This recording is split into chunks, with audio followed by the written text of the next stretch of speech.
నమస్తే అండి. నేను మీ వనిత. ఈరోజు సంక్రాంతి స్పెషల్‌లో బెల్లం గవ్వలు ఎలా చేయాలో చూయించబోతున్నాను.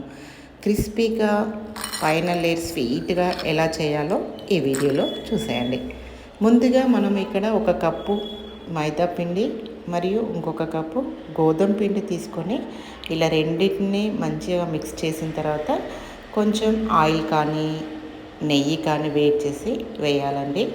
ఇలా వేసిన తర్వాత ఆ పిండిని మొత్తం కలుపుకోవాలి. చూసారు కదా, ఇలా మొత్తం పిండి అంతా కలిసేలాగా కలిపిన తర్వాత అది మనం చేతితో ముద్ద చేస్తే ముద్దలాగా రావాలండి. అప్పుడే మనకు బెల్లం గవ్వలు అనేవి మంచి క్రిస్పీగా వస్తాయన్నమాట.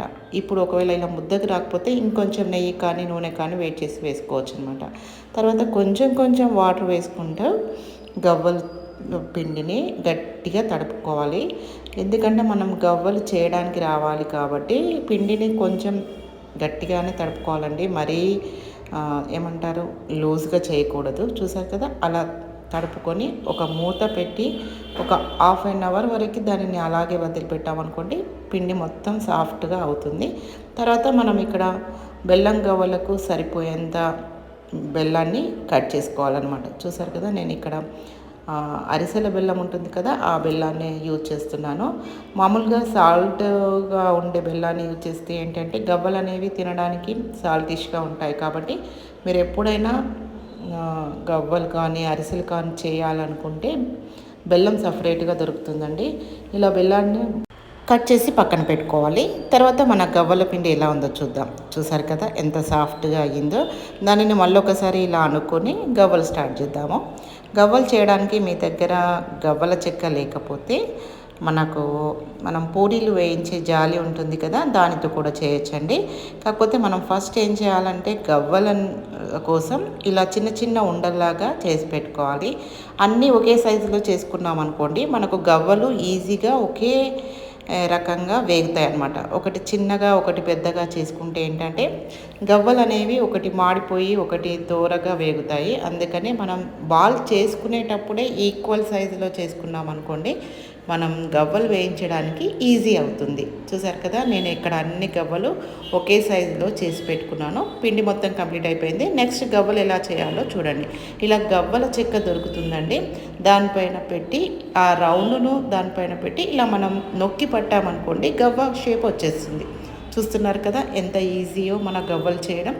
మీలో ఎవరికైనా చేయడం రాకపోతే ఈ గవ్వల చెక్క ఉంటే ఈజీ అవుతుందన్నమాట. గవ్వల చెక్క లేకపోయినా మనం పూరి వేయించే జాలితో ఎలా చేయాలో కూడా చూపిస్తాను, చూసేయండి. ఇవైతే మనకు ఫటాఫట్ చేసేసుకోవచ్చు అనమాట గవ్వల పీట ఉంటే. చూస్తున్నారు కదా నేను ఎంత ఫాస్ట్గా చేసేస్తున్నానో. కాకపోతే ఏంటి అంటే మనం చేసుకున్న బాల్ని కొంచెం వత్తి పెట్టి స్టార్టింగ్ నుండి అనాలండి. అప్పుడే మనకు గవ్వ షేప్ అనేది కరెక్ట్గా వస్తుంది. మనం ఆ చెక్కకి ఎడ్జ్లో అన్నామనుకోండి, అంత నీట్గా షేప్ రాదనమాట. ఇప్పుడు జాలి పైన ఎలా చేయాలో చూపిస్తానండి. ఇది మనం పూరి వేయించే జాలి అనమాట. దానిపైన మనం చేసుకున్న బాల్ని పెట్టి అలా ప్రెస్ చేసి షేప్ వచ్చేలాగా చుట్టాలన్నమాట. చూస్తున్నారు కదా, ఆ విధంగా అలా మెల్లిగా అన్నామనుకోండి, అది కూడా మంచిగా షేప్ వస్తుంది. కాకపోతే చెక్క పైన వచ్చినంత నీట్గానైతే రాదంటాను.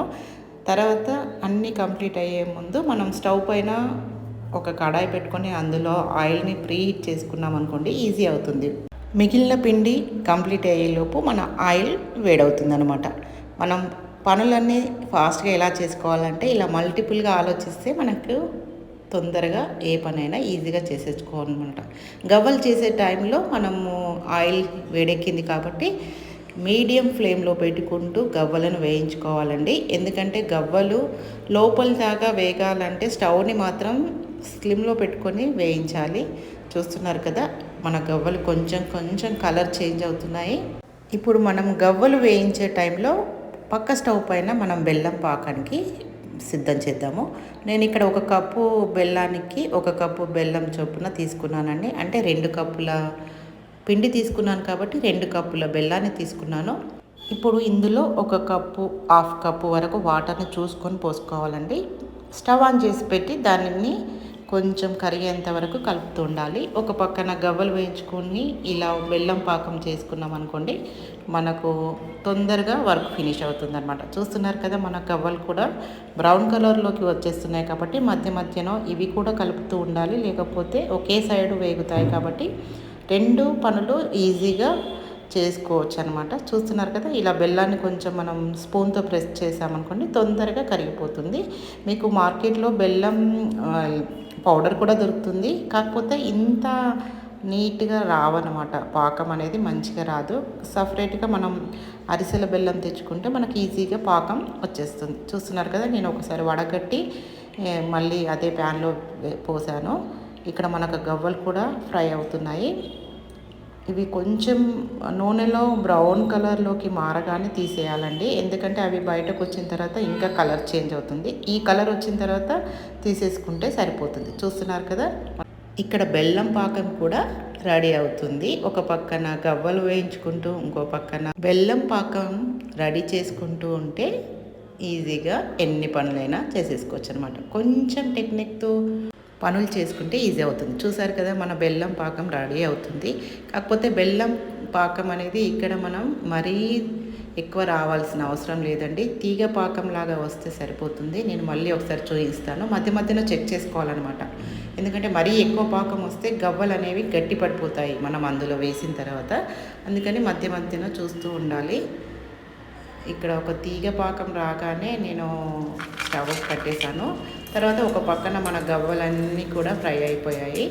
మరీ ఇంత బ్రౌన్ కలర్లో వేయించుకున్నా ఏం కాదు. ఇప్పుడు ఒకసారి చూడండి, గవ్వలు అనేవి ఎంత బాగా క్రిస్పీగా వచ్చేసాయో. మనం ఆయిల్ కానీ నూనె కానీ వేయడం వల్ల అలా వస్తాయన్నమాట. ఇప్పుడు మన పాకం సిద్ధమైపోయింది కాబట్టి గవ్వలు అన్నీ అందులో వేసి బాగా కలుపుకోవాలండి. ఎందుకంటే మనం చేసిన పాకం అంతా గవ్వలకు పట్టాలి కాబట్టి మధ్య మధ్యలో కలుపుతూ ఉండాలి. అవి కొంచెం చల్లారిన తర్వాతనే మనకు విడివిడిగా వస్తాయి కాబట్టి మనం పాకం మొత్తం గవ్వలకు పట్టేలాగా మధ్య మధ్యలో కలుపుతూ ఉండాలి. అప్పుడే మనకు గవ్వలన్నీ స్వీట్గా ఉంటాయి. చూడండి, నేను మళ్ళీ కొద్దిసేపు అయిన తర్వాత మళ్ళీ ఒకసారి ఇలా కలిపాను. ఇప్పుడు పాకం మొత్తం గవ్వలకు పట్టేసింది. ఈ టైంలోనే మనం విడివిడిగా చేసుకుంటూ ఒక బౌల్లోకి తీసుకున్నాం అనుకోండి, చల్లారిన తర్వాత మనం ఎయిర్ టైట్ బాక్స్లో వేసి పెట్టుకుంటే 15 days వరకు అలాగే ఫ్రెష్గా ఉంటాయండి. ఎంత మంచిగా సౌండ్ వస్తుంది కదా, మీరు ట్రై చేయండి. చూస్తుంటూనే తినాలనిపిస్తుంది కదా. ఇలాంటి మంచి మంచి వీడియోస్ కోసం నా ఛానల్ని సపోర్ట్ చేస్తారని అయితే అనుకుంటున్నాను. If you like the video please like, share and subscribe to my channel.